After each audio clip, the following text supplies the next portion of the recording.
तो चलिए, good morning friends. Network marketing expert series के पार्ट 26 में आप सभी का स्वागत है। नमस्कार दोस्तों, मेरा नाम इंद्रपाल सिंह, एक digital network marketing coach and business consultant.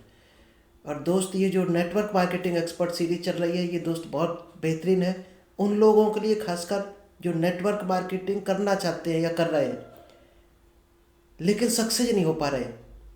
उनको ये समझ नहीं आ रहा क्या काम करें जो उनको सफलता मिल जाए। ये दोस्त उन्हीं के लिए स्पेशली बनाई गई है, जिसमें पार्ट 60 है टोटल। अगर आपने पार्ट 1 से लेकर पार्ट 25 तक अभी तक नहीं देखा है तो दोस्त ज़रूर देखना, क्योंकि ये अगर कंप्लीट देख ली और इसको इम्प्लीमेंट कर दिया तो आपको सफल होने से कोई ताकत नहीं रोक सकती। तो चलिए दोस्त, ये पार्ट 26 आप लोगों के बीच में हम शेयर करें।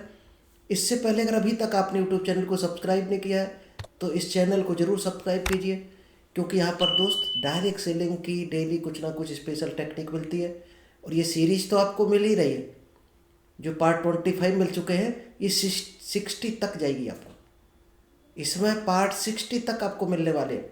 अगर 60 तक आपने देख लिए तो शायद है कंप्लीट नेटवर्क मार्केटर आप बन चुके होंगे। और इसके अलावा भी हम आपके लिए टॉपिक लाते हैं, कभी सेल्स का, कभी public speaking, time management.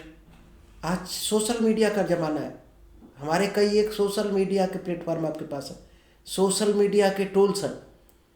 Lead magnet किस तरह से करेंगे, लीड जनरेट कैसे करेंगे, आर्टिफिशियल इंटेलिजेंस, ये दोस्त बहुत डीप नॉलेज है। अगर आप सीखना चाहो, इसको अगर सीख लिया आपने सोशल मीडिया की ताकत को, तो दोस्त जाने कहाँ से कहाँ आपको पहुँचा सकती है। आप 10-20 हज़ार रुपये कमाते हो, ये शायद 1 घंटे में आप कमा लिया करोगे 10-20 हज़ार। इतनी पावरफुल टेक्निक है डायरेक्ट सेलिंग और सोशल मीडिया। तो चलिए, खैर आज का जो टॉपिक है डिफरेंट है, टेक्निक्स फॉर ऑब्जेक्शन हैंडलिंग। क्योंकि जो 95% लोग क्विट करते हैं डायरेक्ट सेलिंग को, उसका सबसे बड़ा कारण एक ही होता है कि सामने वाला जो सवाल पूछता है उसका हम प्रॉपर जवाब नहीं दे पाते हैं, तो वहाँ पर हमें सरेंडर होना पड़ता है या इस बिजनेस को हम क्विट कर जाते हैं। तो आज हम वही टेक्निक आपको सिखाने वाले हैं कि लोगों के ऑब्जेक्शन को कैसे हैंडल करोगे। क्योंकि जिस दिन आपको सवाल का सही जवाब देना आ गया, आप उसी दिन सक्सेसफुल खिलाड़ी हो जाएंगे, चाहे सेल्स के कहो चाहे डायरेक्ट सेलिंग के कहो। चलिए, तो हम सेशन को स्टार्ट करते हैं। बेहतरीन टॉपिक है ऑब्जेक्शन हैंडलिंग। ऑब्जेक्शन को हैंडल करने के लिए आपको क्या टेक्निक, क्या स्ट्रेटजी अपनानी चाहिए। तो सबसे पहले जब भी कोई ऑब्जेक्शन आता है तो दोस्त, सबसे पहले जब आप बात करते हो किसी से तो क्या करना चाहिए आपको कि ऑब्जेक्शन कम आए या आए ना, सामने वाला क्या बोल रहा है उसकी बात को ध्यान से सुनना है। यानी एक एक्टिव लिसनिंग आपको करनी पड़ेगी। जो सबसे पहला पॉइंट है एक्टिव लिसनिंग। आपको पहले सामने वाले को ध्यान से सुनना पड़ेगा, क्योंकि जब आप सुनते हो तो उसके बारे में जानते हो, उसकी नीड आपको पता चलती है, उसका वीक पॉइंट पता चलता है, हॉट बटन पता चलता है। और दोस्त, ऐसे नहीं सुनना, आपको एक्टिंग करनी है, एक्टिंग नहीं करनी है, रियल में आपको सुनना है और उसके टॉपिक में आपको खो जाना है। ऐसा फील होना चाहिए कि वो टॉपिक आपका है जो वो सुना रहा। क्योंकि दुनिया में कोई किसी को सुनना नहीं चाहता, सब सुनाना चाहते हैं। आपको जब कोई सुनता है तो आपको कैसा लगता है? शायद है खुशी मिलती है कि हमारी बात को कम से कम कोई सुन रहा। और जब आप किसी की बात को सुनोगे तो उसको भी हैप्पी फीलिंग होगी। जब आप किसी को सुनोगे तो ही उसको सॉल्यूशन दे पाओगे। जब किसी के बारे में कुछ जान नहीं पाओगे तो क्या सॉल्यूशन दोगे? शायद यही कारण है भगवान ने हमें 2 कान और 1 मुंह दिया, कि जितना सुनो उससे आधा बोलो। और सुनने से और एक बेनिफिट होता है, उसके बारे में पूरी बायोग्राफी पता चल जाती है। और डायरेक्ट सेलिंग दोस्त यही है, उसके बारे में पूरी डिटेल आपके पास आएगी तो ही आप जान पाओगे सामने वाला क्या चाहता है। वही तो सर्व करोगे फिर आप। अभी अनजान आदमी को क्या देने लगोगे? उसकी नीड कुछ है, आप कुछ दे रहे, लेगा आपसे? नहीं लेगा। पहले उसकी नीड फाइंड आउट करोगे, और वो तभी पकड़ में आएगी जब उसको आप सुनोगे। सुनोगे तभी उसको पकड़ में आ जाएगा कि ये क्या चाहता है, वही चीज़ उसको दो। कोई इनकम चाहता है, किसी की इनकम पहले से है, जिसके पास अच्छी इनकम पहले से हो रही, क्या इनकम की ज़रूरत है उसको? नहीं है। उसको हेल्थ की ज़रूरत है, आप उसको इनकम का रास्ता बता रहे, नहीं लेगा। और जिसको इनकम चाहिए उसको हेल्थ के प्रोडक्ट चाहिए, क्योंकि पहले तो पैसा चाहिए। प्रोडक्ट लेगा किससे? पेमेंट से। तो पेमेंट का जरिया उसको बताओ पैसा कैसे कमाया जाता। तो उसको सबसे पहले स्टार्ट करना है, बिना इंटरप्शन के आपको सुनना है। फिर हाँ हूँ करके उसको डीप में जाना है। उसके बारे में जब डीपली आप समझ जाओगे सब कुछ, तब आप अच्छा सा तैयार करके उसके बारे में बोल सकते हो। सेकंड आता है अंडरस्टैंडिंग द ऑब्जेक्शन। जब सामने वाले की सुनोगे तो उसका डीप ऑब्जेक्शन आपको पता चलेगा कि इसका रियल ऑब्जेक्शन क्या है। क्योंकि जल्दबाजी में लोग क्या करते हैं, जब आप प्रोडक्ट देना चाहते हैं या प्लान देना चाहते हैं तो सामने वाला बहाना बना देता है कि पैसे नहीं है, टाइम नहीं है, मम्मी से पूछ कर बताएंगे, पापा से पूछ कर बताएंगे, बिजनेस में इंटरेस्ट नहीं है।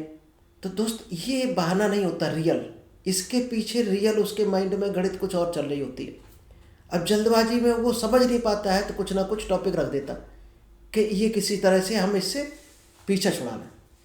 आपको डीप में जाना है तभी आप पकड़ पाओगे। डीप में जाओगे तब आपको पता चलेगा कि प्राइस की प्रॉब्लम है, टाइम की प्रॉब्लम है, या ट्रस्ट नहीं सामने वाले को, नीड क्या है उसकी, सामने वाला क्या कह रहा है, क्या ऑब्जेक्शन है, उसी को तुरंत पहले आपको रिपीट कर देना है। भाई साहब आप बिल्कुल सही कह रहे हैं, इस तरह का ऑब्जेक्शन हमारा भी था, अगर आपकी जगह होते तो हम भी यही कहते, और यही सेम ऑब्जेक्शन हमारा भी था, हमारे पास भी पैसे की प्रॉब्लम थी उस टाइम जब हमने इस बिजनेस को ज्वाइन किया था।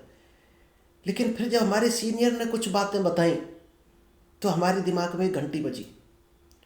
फिर हमें लगा कि आज अगर 1000-2000 का हम इंतजाम करके इस बिजनेस को ज्वाइन करते हैं तो आगे क्या मिल सकता है हमें।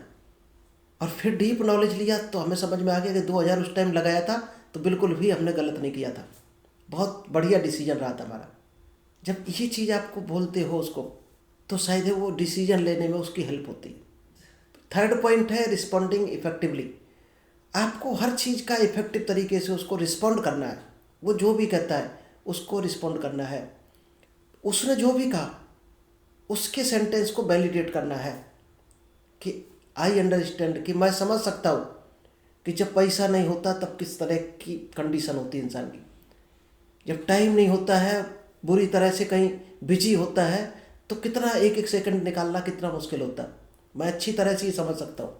जब ये सेंटेंस आप बोलोगे, इसके साथ ही साथ उसको एजुकेशन भी देनी है, नॉलेज देना है उसके बारे में कि कहाँ से वो टाइम निकाल सकता है, कहाँ से पेमेंट और ज़्यादा कमा सकता है, कैसे प्रोडक्ट को यूज करके वो डॉक्टर के पास जाने से अपने पैसे को बचा सकता है। उसको वो चीज़ एजुकेशन नॉलेज देनी है आपको। फिर उसी के सेंटेंस को रीफ्रेम करना है कि भाई साहब आपने जो बताई प्रॉब्लम एकदम जेन्युइन है, हमारे साथ भी ऐसी प्रॉब्लम थी, लेकिन फिर अपने सेंटेंस को जोड़ देना है। लेकिन हमें लगा कि इसी प्रॉब्लम से अगर हम जूझते रहेंगे फिर तो हम ज़िंदगी में आगे बढ़ ही नहीं पाएंगे, कुछ ना कुछ तो सॉल्यूशन ढूंढना पड़ेगा। तब हमें लगा कि क्यों ना इसमें आज कुछ मेहनत करके, कुछ इंतजाम करके, थोड़ा एक्स्ट्रा हार्डवर्क करके हाथ डाला जाए। और बाद में हमें 6 महीने बाद महसूस हुआ कि उस टाइम हमारा लिया गया डिसीजन एकदम सही था। आज हमें इसी से आ रहा, बहुत अच्छे से हमारा घर चल रहा। कुछ आप इसमें ब्रिज गैप वाले क्वेश्चन बोल सकते हो, और भाई साहब फिर कैसे हुआ, फिर क्या हुआ, मतलब वो जो भी बता रहा अपने बारे में उसको और डीप जाना है तो आपको ब्रिज वाले शब्द को रखना है जिससे वो आगे बढ़ जाए, यानी गैप वाले शब्दों को फुलफिल करके आगे बढ़ा देना। उसको आगे बढ़ाओगे तो डीप में जाएगा, डीप में जाएगा तो आप डीप नॉलेज उसके बारे में जान पाओगे। यहाँ पर आप दोस्त स्टोरी, एग्जाम्पल, टेस्टिमनी ऐड करोगे तो और बेहतर रहेगा, बेहतर रिजल्ट आएगा। क्योंकि हमारा जो सबकॉन्शियस माइंड है वो शब्दों को केवल नहीं पकड़ता, बॉडी लैंग्वेज पकड़ता है, आपकी फीलिंग को पकड़ता है, स्टोरी को पकड़ता है, रियल घटनाओं को पकड़ता है कि इनके साथ ये घटना घटी तो ऐसा हमारे साथ भी हो सकता है। यानी ऐसी घटनाएं से वो कनेक्ट होता है जो उसकी लाइफ में या तो घट चुकी हैं या उस तरह का उसको लग रहा, महसूस हो रहा कि इस तरह की घटना हमारे साथ ना घट जाए। जब वो कनेक्ट होता है तभी वो आपके साथ कनेक्ट होता है, आपके प्रोडक्ट के साथ कनेक्ट होता है, तभी वो डिसीजन ले पाएगा। और लास्ट है क्लोजिंग विद कॉन्फिडेंस। अगर आप कॉन्फिडेंस के साथ क्लोजिंग कर पाए तो और बेहतर रहेगा।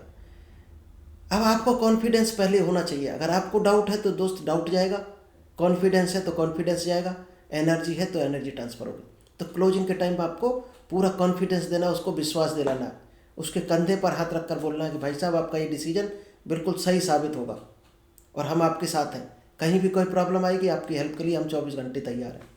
फिर उससे कन्फर्मेशन लेना है। जब उसका ऑब्जेक्शन क्लियर हो जाएगा तब उसको पूछना है कि भाई साहब अब तो श्योर हो, आपको अब तो कोई डाउट नहीं है, ये प्रॉब्लम थी सॉल्व हो चुकी है आपकी। अगर हाँ बोलता है तो समझो वो क्लियर है 100%। फिर कोई बहाना रखता है तो फिर सॉल्व करो, जब तक एक भी डाउट उसका क्लियर ना हो जाए, जब तक उसको सॉल्व करते रहना है आपको। यही है असली ऑब्जेक्शन हैंडलिंग। हम लोग क्या है, ऑब्जेक्शन हैंडलिंग पहले तो जानते नहीं है, जानते हैं तो गलत तरीके से करते हैं। एक कर दिया तो अगले को नहीं क्लियर करते हैं, तो उसके यानी निगेटिविटी का बीज एक भी माइंड में बना रहा तो कहीं ना कहीं विस्फोट होगा, कहीं ना कहीं बड़ा डाउट क्रिएट होगा। हर डाउट को डीपली क्लियर करना है। इसके बाद आपको ABC फार्मूला लगाकर क्लोजिंग कर देनी है और बंदे को बेहतरीन कॉन्फिडेंस के साथ ज्वाइन कराना है। तो चलिए, आई होप आपको ये पार्ट 26 समझ आया होगा, ऑब्जेक्शन को कैसे हैंडल करते हैं। अब दोस्त, इसके अलावा क्या क्या ऑब्जेक्शन आते हैं। कुछ ऑब्जेक्शन मिलेंगे आपको कैटेगरी वाइज, यानी पर्सन की जो कैटेगरी होती है, मेल है, फीमेल है, स्टूडेंट, हाउसवाइफ, टीचर है, कोई जॉब में है, कोई प्रोफेशन में है, कोई बिजनेसमैन है, रिटायर्ड पर्सन है। तो दोस्त, कैटेगरी के हिसाब से ऑब्जेक्शन आ सकता है। स्टूडेंट का आ सकता है, पैसे नहीं है, पेरेंट से पूछकर बताएंगे, इस तरह के आते हैं। फिर दोस्त, ऑब्जेक्शन की भी कैटेगरी होगी। ऑब्जेक्शन किस तरह का आ रहा, टाइम नहीं है, मनी प्रॉब्लम है, इस तरह का बिजनेस हमने कभी नहीं किया, लोगों से बात करने में डर लगता है। तो दोस्त, ये कैटेगरी अगर आप डीपली सीखना चाहते हो तो दोस्त, हमारे कई बेहतर से बेहतर टॉपिक पढ़े, बहुत डीपली उसमें सिखाया गया ऑब्जेक्शन हैंडलिंग। आप हमारे यूट्यूब चैनल पर जाना, वहाँ बहुत आपको सेशन मिल जाएंगे। और इसके अलावा भी अगर आप कोई नॉलेज चाहते हो तो दोस्त, हमारे कमेंट्स बॉक्स में आप कमेंट्स करके हमारे साथ कनेक्ट हो सकते हो और अपनी क्वेरी डाल सकते हो। आपको 100% वहाँ पर सॉल्यूशन मिलेगा। तो थैंक यू। आई होप आपको ये पार्ट 26 समझ आया होगा, पसंद आया होगा। इसको अगर आपने इम्प्लीमेंट किया तो आपका बिजनेस कई गुना ग्रो हो सकता है और डायरेक्ट सेलिंग में आप एक सक्सेसफुल डायमंड बन सकते हो। तो thank you, all the best. मिलते हैं नेक्स्ट बेहतर टॉपिक के साथ।